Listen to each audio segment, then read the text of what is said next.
اهلا بيكم حبايبي، ازيكم عاملين ايه؟ النهارده هنعمل قرص البطاطس. سهله وبسيطه ومكوناتها بسيطه جدا زي ما هتشوفوها كده. تنفع طبق جانبي من الحاجات اللي كل الاولاد بيحبوها. معايا بطاطس مسلوقه الكميه اللي انتوا عايزينها، وهكتب لكم في صندوق الوصف انا عملت قد ايه. بتهرس البطاطس كويس جدا. البطاطس مسلوقه بقشرها، قشرتها وهرستها زي ما انتوا شايفين كده. حطيت عليها معلقه كبيره من الكاري، معلقة توم باودر، ورشة شطة صغيرة كده اختياري، ودول معلقتين نشا كبار، معلقتين نشا كبار، وده الملح. وهنحط لها شوية بقدونس متقطع صغير،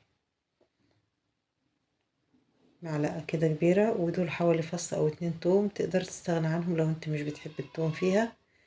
والتتبيل طبعا برضو اختياري. خلاص كده انا هقلبها وعجنها كويس جدا مع بعض، عشان كل حاجة ايه تبقى داخلة مع بعضها كده. تعجنيها كويس جدا،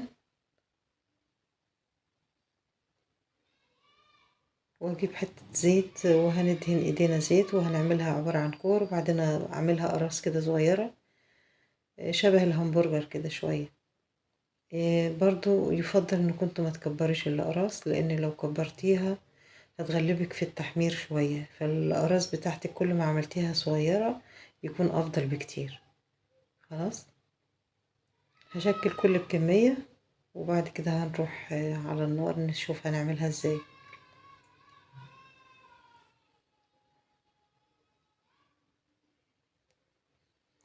في طاسة على النار هحط معلقة زيت أو معلقتين زيت،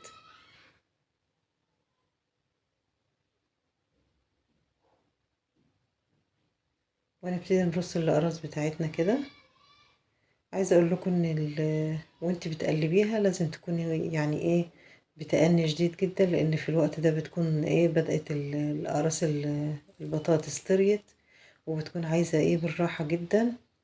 وانت بتقلبي فيها عايزة هدوء وبالراحة. طبعا أنا مسرعة الفيديو، أنا كنت بقلب بالراحة برضو، بس أنا مسرعة لكم الفيديو عشان ما ياخدش منكم وقت.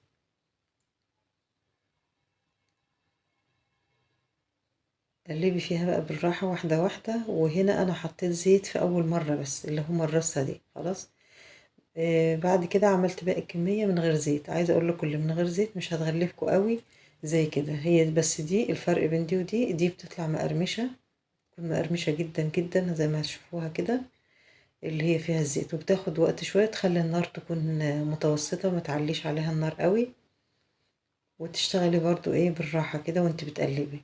بصوا هي كده خلاص خلصت كده، كانت عملت صوت قرمشة جميل جدا. بس طبعا شربت شوية الزيت دول اهي زي ما انتوا شايفين.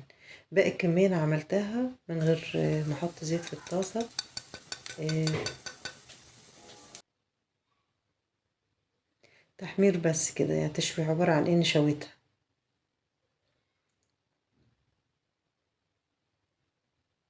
بصوا كانت مقرمشة جدا جدا، وطعمها حلو ولذيذة جدا. معلقة الكاري مع الثوم ادوها طعم حلو، وطبعا التتبيلة والبهارات زي ما انتوا حابين. باقي الكمية زي ما هتشوفوا كده انا حطيتها كده في الطاسة، وبقيت اقلب فيها من غير ولا نقطة زيت.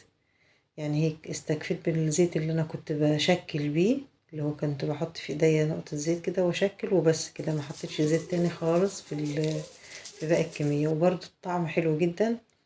بصوا دي